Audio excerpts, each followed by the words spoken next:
Hello, I'm just Weston, and I've been watching and enjoying the third season of Legends of Vox Machina. But this time, something hasn't felt the same. I wasn't as excited for the weekly releases as I was in the first two seasons. This made me curious as to why, and so I started brainstorming why I was slightly less interested.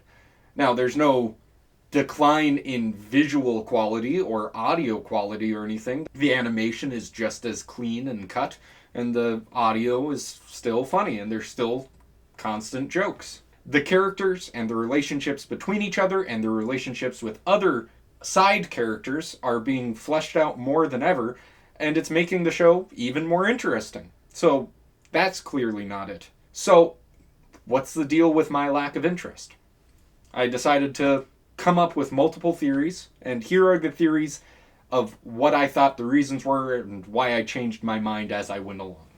There will be spoilers for Season 2 and the first half of Season 3 in this video, so be warned. I will probably put a spoiler warning as they show up, a little bit before they show up, or something. The first theory is that this season is about dragons again. In the first season, they fight off the Briarwoods. In the second season, they are attacked by the Chroma Conclave, and they gain power to fight back. And the third season is also against the Chroma Conclave. So maybe it's because I've seen it before, and I've just gotten used to it, and it's not as exciting. While this is true, there is a big difference in the goals and objectives of each season. In Season 2, the team was attacked by the Chroma Conclave. And then they go on an adventure to gain more power and to gain vestiges of divergence so that they can defeat Umbrasyl at the end of the season. Now in Season 3, Thordak sees Vox Machina as a threat, and now they're going on the attack to attack Vox Machina. And so Vox Machina has to use the power that they've already obtained to defend themselves and fight back. And so it's different. It's similar, but it's different. And so overall, I decided that this theory wasn't exactly what's right. The theory 2 is quite simple. Maybe the longer wait time between Season 2 and 3 made me lose interest. I decided that this is not true. I am a big fan of Critical Role. I've gotten some of their merchandise and a couple of their board games, and overall I don't think that's true. The thought crossed my mind, and I decided that's not true. But maybe that's one reason why some people aren't as invested into the story. I also wanted to take a moment to say that I do not dislike the third season. I really like all three seasons, but it's just something is not giving me as much excitement. I'm no longer immediately wanting to watch all of the episodes the day they come out. I've just gone, oh yeah, there's more episodes out, let me watch them. So please don't think that I'm saying that the Season 3 is bad. I definitely don't think that. My third theory is that the enemies are being fought slightly differently. And for that, let me list off what happened in Season 2 and what's happened in the first half of Season 3. And for a fair comparison, I will do only the first half of Season 2. So Season 2, Episode 1, the team retreats from the Chroma Conclave, then Vorgil attacks their keep, and then they retreat to Whitestone. Then in Episode 2, they earn the trust of Osisa, which is kind of like a little battle, it's a mission. And then Episodes 3 and 4, the team goes through the Sunken Temple with Zara and Kasha. They battle a horde of fish people inside, and then they also battle Zara's demon thing, and overall gain the respect of Zara and Kasha. In Episode 5, they see distress happening in Pyra. They head there and they battle tons of fire-spitting flying dragons. I don't know if they're dragons, but whatever they are. They battle them and reseal the portal to the fire plane. Episode 6, they battle Kama-Lejori. They battle Kami, and after earning his trust, Umbrasyl attacks, wanting to steal the vestiges. Umbrasyl gets Mythcarver, and the group flees via some sort of planeswalking spell, some sort of, gate spell, and they accidentally split the party. Those are all the events that happen from Episode 1 through Episode 6 of Season 2. What battles do they do in Season 3? Well, in Episode 1 and 2, they encounter Anna Ripley. They avoid some guards, but that's not really a battle. But they fight Anna Ripley, and Anna Ripley gets away. In episode 3, they make their way to Draconia.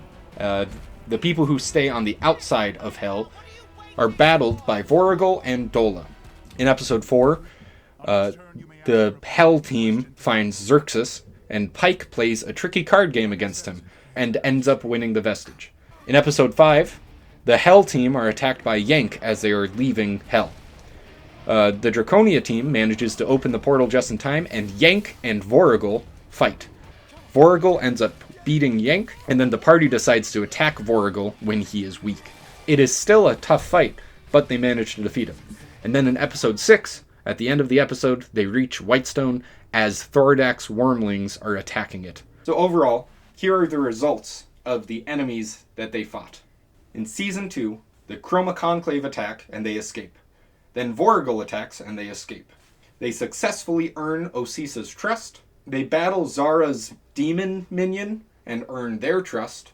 Then they go to Pyra, and fight off a bunch of wormlings and seal the portal. They defeat Cal, the Sphinx, in a game of wits via Scanlan's song.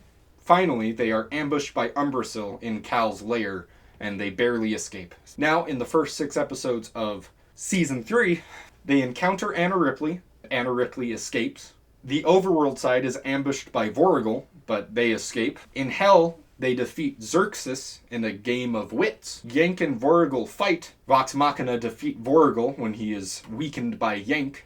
And then finally, most of the party travels to Whitestone and protects it from 5 wormlings. I think this is why I won't say disappointed, but less excited to binge watch the episodes as soon as they release. There is a little less action in the Season 3.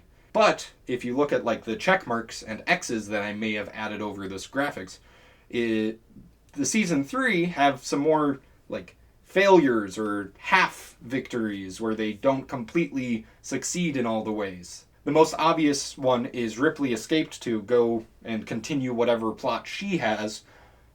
But a less obvious one is in Season 2, a lot of it was gaining power and then eventually setting up an ambush for Umbrasyl. But in this season, Vorigel is the reason that Vorigel died, because Vorigel went to attack them and decided to continue fighting even after Yank attacked them. It wasn't necessarily the party's decisions to fight and take on the dragon. It was the dragon's decision to fight and take back the dragon. And it's interesting. Like, it's not a bad thing by any means to change it up. You know, it would be boring if Vox Machina we set a trap and then we killed the dragon every single time. That would be very boring. And obviously, there's many reasons why they're doing it this way, so that it can follow a more narrative flowing structure, which I will get into soon, and also because the live campaign, that's how it went for the most part, and so, you know, it's kind of canonical. Now, I waited to make this video until after I watched 7 through 9, because I wanted to see what my reaction was after 7 through 9. Everything I've said so far is all of the thoughts I've had before watching 7 through 9. After watching 7 through 9, and I won't spoil anything from 7 through 9, but boy does it really ramp up in intensity and big flashy moments and the epic battles. And I think that's overall what makes me excited to watch, is the big epic battles. And now, after watching 7 through 9, I'm super excited and can't wait for episodes 10 through 12 this Thursday. Overall, my final conclusion for why it feels different is, whether by choice or just because of the home game played out differently, this season is a bit more structured like a normal season of television, in my opinion. Where in the first 2 seasons, it's big moments over and over again, every episode, keeping me entertained like a little action-packed dummy that I love, you know, Marvel movies or something. But this 3rd season is a more normal structure, where the first half is a little bit slow, and it's slowly ramping up into excitement, and then there's a mid-season finale, which is when they kill the Vorigel. And then it's a little bit slower right after that, and then it peaks really high up into the crazy, dramatic conclusion. And in the second half, it definitely seems to be peaking, whoa. And so that overall is why it feels different. It's not that it's worse by any means, it's just more structured. And so in the first half of the season, it's a little slower, but still extremely interesting with all these character moments. And now, it really ramped up. And again, I do not want anybody to think that I dislike the show.